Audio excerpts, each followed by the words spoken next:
अवधूत चिंतन श्री गुरुदेव दत्त.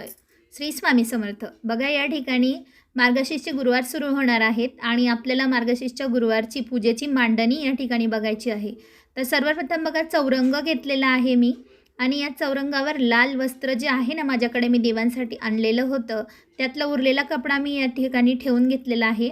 आता एकदम साध्या सोप्या पद्धतीने मी मांडणी तुम्हाला दाखवणार आहे.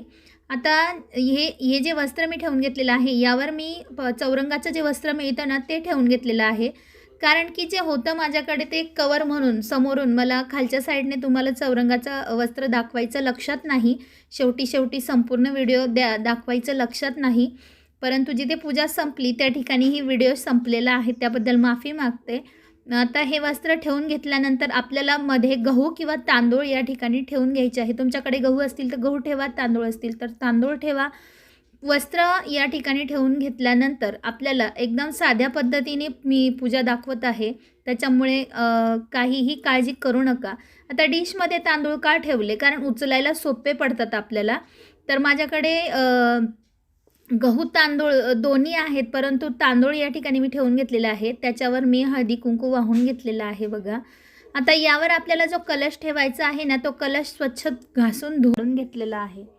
आता हा कलश जो आहे स्वच्छ धुवून घ्यायचा आहे, स्वस्तिक काढायचं आहे आणि याच्यावर 5 अशा आडव्या तुम्हाला कुंकुवाच्या रेषा ओढून घ्यायच्या आहे. आता यामध्ये मी पाणी घेतलेलं आहे भरून आणि याच्यामध्ये आपल्याला 1 रुपयाचं नाणं टाकायचं आहे बघा. 1 सुपारी टाकायची आहे. आपल्याला एक फूल लागणार आहे, तर हे फूल मी यामध्ये टाकलेलं आहे. हळदी कुंकू घालायचं आहे याच्यामध्ये आपल्याला बघा, आणि थोड्याशा अक्षता आपल्याला लागणार आहे. आता हा आपला कलश या ठिकाणी पूर्ण झालेला आहे. आता याच्यामध्ये आपल्याला काय टाकायचं आहे, पानं ठेवून घ्यायची आहे. आता या ठिकाणी खाऊची पानं आपल्याला आणायची आहे, परंतु व्हिडिओसाठी लागतं म्हणून आंब्याची पानं घेतली. आंब्याचीही घेतली तरीही चालणार आहे, 5 प्रकारच्या झाडाची पानं घेतली तरीही चालणार आहे. त्याच्यामुळे काळजी करू नका की मला 5 झाडांची पानं भेटले नाही किंवा आंब्याचे भेटले नाही, खायचे भेटले नाही. यापैकी कोणतेही पानं तुम्ही घेतले तरीही चालणार आहे अशा पद्धतीने. आणि यावर मी नारळ ठेवून घेणार आहे. हे बघा, हे आपल्याला या पद्धतीने ठेवून घ्यायचं आहे बघा. आता हा झाला आपला कलश या ठिकाणी पूर्ण झालेला आहे. आता तुमच्याकडे माता लक्ष्मीचा फोटो आहे, मूर्ती आहे, काय आहे ते तुम्हाला या ठिकाणी ठेवून घ्यायचं आहे. तर या ठिकाणी मी 2-3 तांदळाचे दाणे ठेवते. यावर माता लक्ष्मीची मूर्ती ठेवते. ही माता लक्ष्मीची मूर्ती लक्ष्मीपूजनची आहे. तर तुमच्याकडेही असेल तर तुम्ही ठेवून घ्या, नसेल तर फोटो असेल तर फोटो ठेवून घ्या, किंवा मग चांदीची मूर्ती असेल तीही घेतली तरीही चालणार आहे.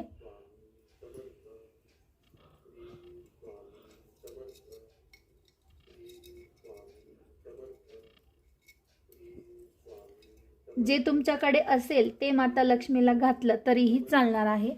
तर मी हा एक हार घेतला होता, तो मी ठेवून घेतलेला आहे. आता जो कलश आहे ना, त्या कलशावर मी एक नवीन ओढणी आणलेली आहे, तर ती या पद्धतीने मी ठेवून घेते. याला सुद्धा आपल्याला माता लक्ष्मी स्वरूप म्हणजे बनवायचं आहे. तर या ठिकाणी मी गजरा घेऊन आलेली आहे बघा. बऱ्याच जणांकडे मुखवटा असतो, तो मुखवटा तुम्ही इथे लावला ना कलशाला तरीही चालणार आहे.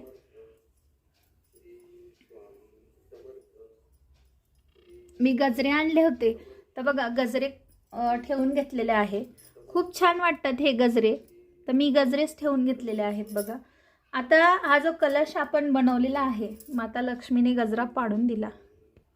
तर इथे आता आपल्याला ज्यावेळेस पूजेला सुरुवात करायची आहे त्यावेळेस आपल्याला सर्वप्रथम दिवा लावून घ्यायचा आहे. तर मी इथे एका बाजूला दिवा लावून घेते. तुमच्याकडे समया असेल तर तुम्ही समया लावू शकता.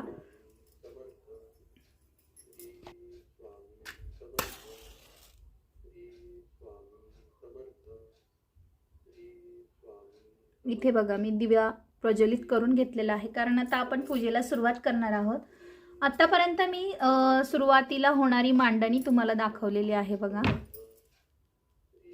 आता ज्यावेळेस आपण पूजेला सुरुवात करतो, इथे एक मी सांगू इच्छिते की हा जो मी कलश तयार केलेला आहे, या ठिकाणी तुमच्याकडे मुखवटा असेल लावून घ्या, जे वस्त्र असेल इथे तुम्ही लावू शकता, साडीचं सुद्धा तुम्ही तयार करू शकता, जसं तुम्हाला देवीला सजवायचं आहे.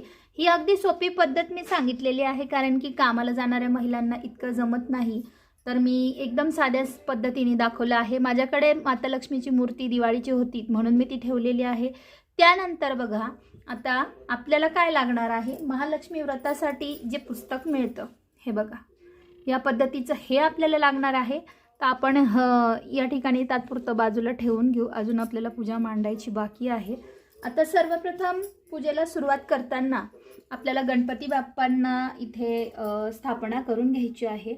आता इथे मी खाऊचे पानं आणलेले नाही आहेत, पण मी सध्या तुम्हाला तांदूळ ठेवून त्यांची कशी पूजा करायची ते दाखवणार आहे.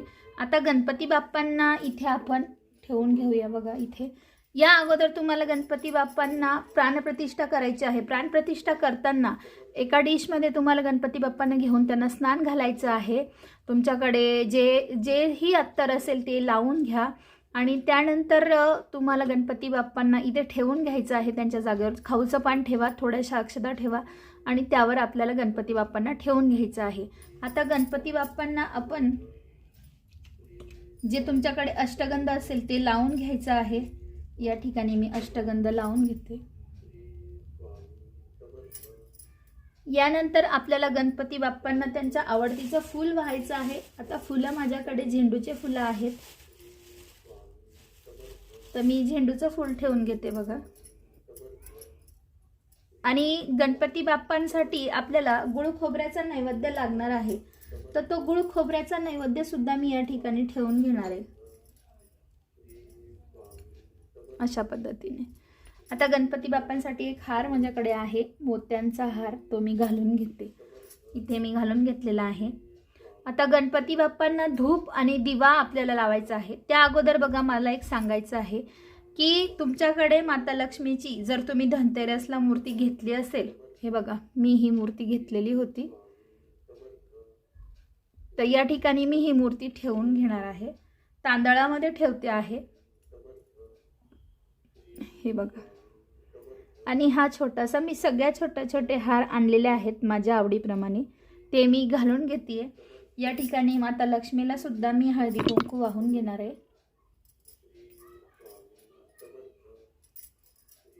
इथे पण मी लावून घेणार आहे. जो कलश आपण तयार केलेला आहे माता लक्ष्मीसाठी, त्यालाही आपण लावून घेऊया,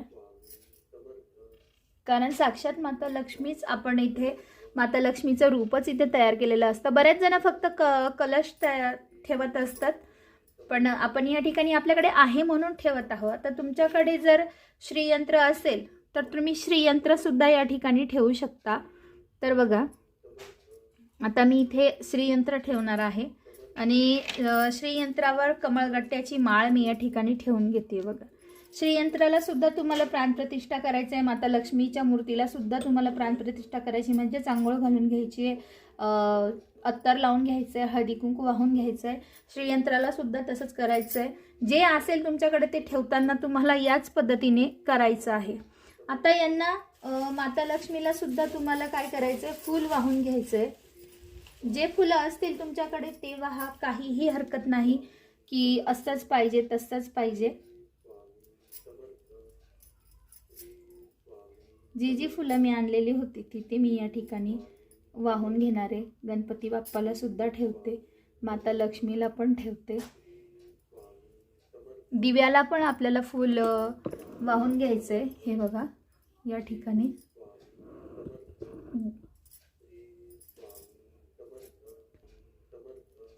आता बघा, हे फुलं वगैरे वाहून झाले, नैवेद्य आपला ठेवून झालाय.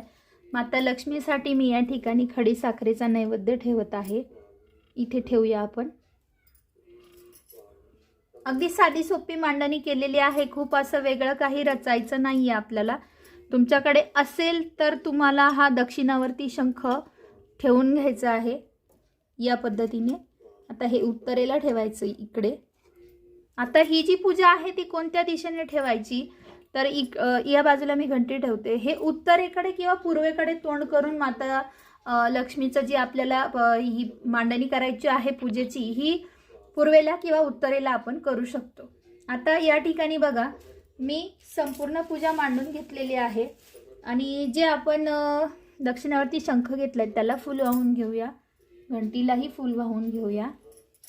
आता बघा पूजेची माहिती तुम्हाला नसेल तर हे जे पुस्तक आहे श्री महालक्ष्मी महात्म्य, तर याच्यामध्ये संपूर्ण माहिती दिलेली आहे.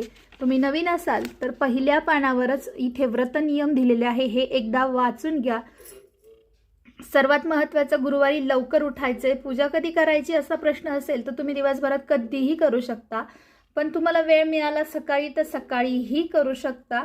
म्हणजे आपल्या घरामध्ये ही दुसऱ्या दिवशी सकाळी पूजा आपल्याला उचलायची असते, तर ही सकाळी मांडली तर दिवसभर आपल्याला स्वतःलाही ती पूजा पाहून काहीतरी वेगळं वाटत असतं, फ्रेश वाटत असतं, आनंदाचं वातावरण आपल्या घरात राहत असतं. तर या ठिकाणी बघा दुसऱ्या पानावर दिलेलं आहे पूजेची मांडणी कशी करायची, तर हे सुद्धा तुम्ही बघून घ्या. आणि इथे दिलेलं आहे देवीची कहाणी. तर पूजा ज्यावेळेस तुमची ही मांडणी होते ना, तर ही मांडणी झाल्यानंतर संध्याकाळी तुम्हाला काय करायचं आहे, जे काही आपण जेवण बनवणार आहोत त्यामध्ये एखादा गोडाचा पदार्थ माता लक्ष्मीला आवडणारे खीर वगैरे तुम्ही काहीही बनवू शकता. आणि ते नैवेद्याला आपलं जे जेवण असेल त्याच्यामध्ये तो नैवेद्य ठेवायचा आहे. आणि दुसऱ्या दिवशी सकाळी ही पूजा उचलायची. उचलताना हा जो नारळ आहे तसाच ठेवायचा पुढच्या गुरुवारी पूजेत घेण्यासाठी. याच्यामध्ये पानं आहे ते आपल्या घराच्या चारही बाजूला टाकायचे. जे पाणी आहे ते पाणी तुळशीला किंवा दुसऱ्या झाडाला घालू शकता. 1 रुपये सुपारीचं नाणं पुन्हा ठेवून द्या आणि तांदूळ ठेवून द्या. पुढच्या गुरुवारी पुन्हा तसाच कलश तुम्हाला मांडायचा आहे. आणि खोबऱ्याचा नैवेद्य तुम्ही खाऊ शकता घरात प्रसाद म्हणून. तो साखरेचा प्रसादही तुम्ही खाऊ शकता. आणि हे बाकीचं जे आहे सगळं आपण घेतलेलं सगळं देवांच्या मूर्ती देवाऱ्यात ठेवायच्या आहे, श्रीयंत्र देवाऱ्यात ठेवायचं आहे. फुलांना तुम्हाला फेकूनच द्यावं लागणार आहे. आणि जे साहित्य आहे ते सगळं त्याच्या जागेवर ठेवून द्यायचं आहे. आता या ठिकाणी हे संपूर्ण पूजा मांडणी आपली झालेली आहे. आणि ज्यावेळेस ही पूजा मांडणी होते त्यावेळेस आपल्याला हे महालक्ष्मीची कहाणी वाचायची आहे, आरती करून घ्यायची आहे, संध्याकाळी नैवेद्य दाखवायचा आहे. सगळं काही या पहिल्या पानावर दिलेलं आहे जे मी तुम्हाला सांगितलेलं आहे. आता काय करायचं आहे तुम्हाला, सगळी पूजा झाली मांडून झाली की धूप पेटवून घ्या. धूपाने जेवढा आपल्याला देवांची आपण सगळी पूजा केलेली आहे त्यांना धूप वाहायचं आहे. आणि त्यानंतर बघा दिवासुद्धा आपल्याला ओवाळायचा आहे. जो दिवा आपण लावलेला आहे म्हणतात ना धूप दिवा ओवाळूनच आपली पूर्ण म्हणतात ना पूजा पूर्ण होते. तर ती आपल्याला पूजा संपूर्ण करून घ्यायची आहे. त्यानंतर आरती करायची आहे. म्हणजे महालक्ष्मी महात्म्य व्रतकथा वाचूनच आरती करायची आहे. आणि त्यानंतर आपलं हे गुरुवारचं जे व्रत आहे ते पूर्ण होत असतं, म्हणजे पहिला गुरुवार. आता सर्वात महत्त्वाचं सांगायचं झालं म्हणजे पहिल्याच गुरुवारी महिलांना अडचण आली तर पूजा कशी मांडायची, तर तुम्ही शेजारी किंवा तुमच्या घरात दुसरं कोणी असेल त्यांच्याकडनं ही पूजा मांडून घ्या. उपवास आपल्याला स्वतःलाच करायचा असतो, पूजा त्यांच्याकडनं मांडून घ्या. आणि त्याच्यानंतर जर मधल्या कोणत्या गुरुवारी अडचण आली तर त्यावेळेस तुम्ही फक्त उपवास करा. नाहीच कोणी भेटलं पूजा मांडायला हरकत नाही, भेटलं तर मांडून घ्या, परंतु उपवास तुम्हाला तो मोजण्यात धरायचा नाहीये. आणि सर्वात महत्त्वाचं शेवटच्या गुरुवारी अमावास्या आहे तर तो मोजण्यात येईल का, तर हो तो मोजण्यात येईल. त्याच्याबद्दल व्हिडिओ मी ऑलरेडी अपलोड केलेला आहे, नक्की बघा. तर ही आहे आपली गुरुवारची म्हणजेच मार्गशीर्ष महिन्यातील गुरुवारची पूजेची मांडणी. कशी वाटली नक्की कमेंट करून सांगा. पुन्हा भेटूया नवीन व्हिडिओसोबत. तोपर्यंत सर्वांना श्री स्वामी समर्थ.